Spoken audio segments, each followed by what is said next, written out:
This brings us to the final chapter of the $50 a day Jamaica adventure. And if this journey proved anything, it's that paradise doesn't belong to luxury resorts or high price tags. Paradise belongs to curiosity, to warm mornings, to music drifting through open windows, to food wrapped in foil and eaten with your hands, to sunlight on your skin and salt in the air. Over these days, you didn't just watch Jamaica, you felt it. You stepped into mornings scented with coffee, ocean breeze, and frying dumplings. You heard roosters behind zinc fences, radios humming reggae, shopkeepers sweeping sidewalks as the island woke up. Before the beaches, before the waterfalls, Jamaica met you in its everyday rhythm. And that's where real travel begins. This series wasn't about luxury. It was about experience. About waking up with $50 and discovering how far it could take you, not just across the island, but into its culture, energy, and people. That $50 became bus rides through misty mountain roads, fruit breakfasts beneath almond trees, swims in rivers so clear you could watch sunlight ripple across stones. It became conversations with strangers who felt like neighbors by sunset. It became memories. You rode route taxis with cracked windows and bass-heavy speakers, wind rushing across your face as palm trees blurred past. You learned when to pass your fare forward, when to laugh, when to hold tight as roads curved above turquoise water. You didn't just move through Jamaica, you moved with it. Then there were the beaches, the quiet ones, reached by footpaths instead of signs, where sand squeaks under your feet, waves roll slow and steady, and the only sounds are wind, water, and distant laughter. No crowds, no schedules, just sunlight, salt spray, and space to breathe. You floated in water so clear it felt unreal. You dried off on warm rocks and remembered how simple life can feel. Then came the rivers, cool water around your ankles, smooth stones beneath your feet, ferns and vines hanging like curtains. You followed the sound of falling water until mist filled the air and a waterfall spilled into a pool clear as glass. You stood beneath it, breath stolen by cold, and returned sharper, louder, more alive. These weren't tourist attractions. They were shared places. Locals bathing, laughing, cooling off from the heat. And suddenly you weren't visiting Jamaica. You were part of it. Then there were the markets. Markets you heard before you saw. Vendors calling prices, knives chopping fruit, radios competing for attention. The air thick with spice, citrus, smoke, and sweetness. Mangoes glowing gold and green, ackee bursting red, Scotch bonnets shining like fire. Everywhere, color. Everywhere, motion. You learned how to greet vendors, how to ask prices, how to laugh when you didn't get it quite right. And with just a few dollars, you walked away with fruit, snacks, and the feeling that you belonged, even briefly. Then came the streets at night, when the heat softened and food stalls glowed under bare bulbs. Grills hissed. Smoke drifted heavy with jerk seasoning and charcoal. You followed your nose to chicken flipped over open flames, fish frying in bubbling oil, festival bread sweet enough to cool pepper heat, coconut water cold enough to fog bottles. You ate standing up, sitting on curbs, leaning against walls, laughing with strangers who felt familiar by the end of the meal. Then there was the music. Reggae drifting from storefronts, dance hall thumping from passing cars, guitars under streetlights, drums across beaches at sunset. Music wasn't background, it was atmosphere.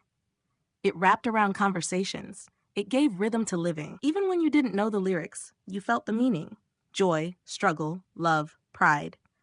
Somewhere along the way, Jamaica stopped feeling like a destination and started feeling like a mood. A rhythm, a flavor, a sound. It became sunlight on your shoulders at bus stops, river water around your ankles, pepper sauce on your tongue chased by coconut bread, engines humming beneath laughter, rain on hot pavement, salt carried on ocean wind. And all of it lived inside a $50 budget. Not because corners were cut, but because value in Jamaica doesn't come from price tags. It comes from participation, from eating where locals eat, riding where locals ride, swimming where locals swim, standing where locals stand. What you gained wasn't just savings, it was access. Access to conversations you won't find inside resorts, to neighborhoods you'd never reach on tours, to rhythms you can't buy tickets for, to mornings and evenings that unfold naturally instead of being scheduled. You met fishermen mending nets at sunrise, vendors balancing baskets on their heads, drivers turning commutes into concerts, children playing football barefoot, elders laughing on shaded verandas, artists painting walls with stories. Cooks stirring pots the same way their grandparents did decades ago. And everywhere, kindness. Not staged, not forced, just warmth, a joke, a recommendation, a warning about strong currents, a tip about the best stall, a smile when you tried patois and almost landed it. The landscapes didn't disappoint either. Coastlines curving endlessly, cliffs dropping into turquoise water, palms leaning toward the sea, mist rolling through valleys, rivers glowing amber at sunset, skies burning pink and gold as the sun melted into the sea, and none of it was hidden behind gates. None of it required tickets. None of it demanded luxury. It was just there, waiting. This series was built around 8 epic ways to explore paradise on a budget. But what you really explored was possibility. The possibility that travel doesn't need to be expensive to be meaningful. That adventure doesn't require comfort. That memory doesn't depend on money. That beauty doesn't care about budgets. With $50 a day, you swam in hidden rivers, ate unforgettable food, rode scenic roads, met remarkable people, heard world-class music, and stood inside moments that last. And maybe most importantly, you proved that travel isn't about escaping life. It's about stepping deeper into it. Because what made these days unforgettable wasn't just the places, it was the pace. No rush, no packed itinerary. You followed smells instead of schedules. Stayed longer when something felt right. Left when it felt complete. You learned that the best moments often happen between destinations. On bus rides, in markets, on sidewalks, in conversations that start with directions and end with laughter.